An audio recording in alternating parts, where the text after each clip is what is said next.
আসসালামু আলাইকুম। আমি এখন আছি আমার গ্রামের বাড়িতে এবং আমাদের ছোট্ট নদীর পাড়ে। এই নদীর নাম হচ্ছে বংশাই নদী। এটা হচ্ছে যমুনা নদী থেকে শাখা উপশাখা হয়ে এদিকে প্রবাহমান। এই যে রাস্তাগুলো দেখতে পাচ্ছেন, কয়েকদিন পরে এই মাটি সব ডুবে যাবে পানির নিচে এবং শুধুমাত্র নৌকা দিয়ে চলাচল করতে হবে মানুষ। তাই যার যার নৌকা, এবং এই বর্ষায় হচ্ছে একমাত্র সম্বল হচ্ছে নৌকা, তাই মানুষ সবাই যার যার নৌকা সারায় কাজ করতেছে। এখানে দেখতে পাচ্ছেন একটি নৌকা রং করে আলকাতরা মেখে রোদে শুকাতে দেওয়া হচ্ছে, আর ওই দিকে একটি নৌকা হচ্ছে সারায় কাজ চলতেছে। আর এইখানে যেটি দেখতে পাচ্ছেন এটার নাম হচ্ছে আমাদের গ্রামের লোকাল ভাষায় হচ্ছে ডিয়ার। এটা হচ্ছে পানির মধ্যে পেতে রাখে এবং ছোট ছোট মাছ এখানে প্রবেশ করে আর বের হতে পারে না। অনেকে এটা নিজেদের খাবারের জন্য ব্যবহার করে, অনেকে আবার প্রফেশনালি হচ্ছে মাছ বিক্রি করে হাটে নিয়ে। এই যে অবারিত মাঠ, নিমজ্জিত পানির নিচে শুধু পানি আর পানি। এখানে যখন আপনি হচ্ছে শীতকালে আসবেন তখন হচ্ছে দেখবেন হলুদের সমারোহ, হলুদ আর হলুদ, মাঠের পর মাঠ। এই সরিষা ক্ষেতের পরে আবার হচ্ছে ধান চাষ করা হয় এখানে, তখন সবুজ আর সবুজ।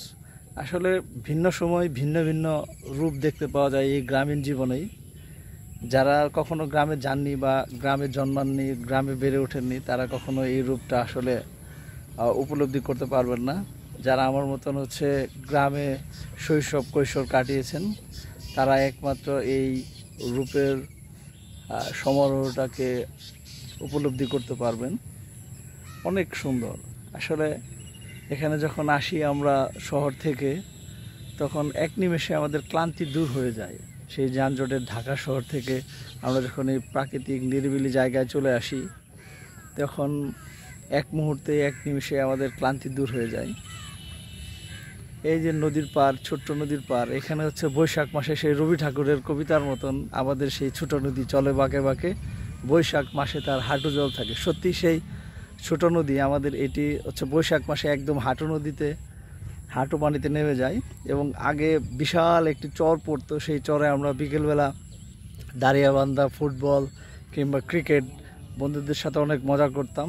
আর এই বর্ষাকালে তো সারাদিনে কতবার গোসল করতাম নদীতে নেমে, তার কোনো হিসাব নেই। যাই হোক, আজকে এই নদীর পাড়ে এসে আমার সেই শৈশবের স্মৃতিগুলো মনে পড়ে যাচ্ছে এবং সেই শৈশবের বন্ধুদের কথা মনে পড়ে যাচ্ছে।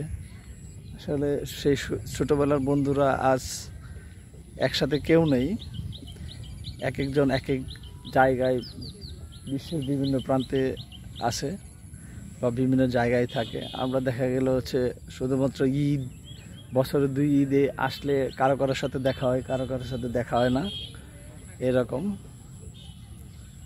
যাই হোক, আমি এখন গ্রামে আছি, এই কারণে ভাবলাম আপনাদের সাথে আমার সেই ছোটোবেলার স্মৃতিময় শৈশবের কৈশোরের বেড়ে ওঠা গ্রামের প্রতিচ্ছবি এবং আমার কিছু স্মৃতি শেয়ার করি। এই কারণে সেই ভিডিওটি বানানো। সবাই ভালো থাকবেন, কথা হবে আবার অন্য কোনো ভিডিওতে।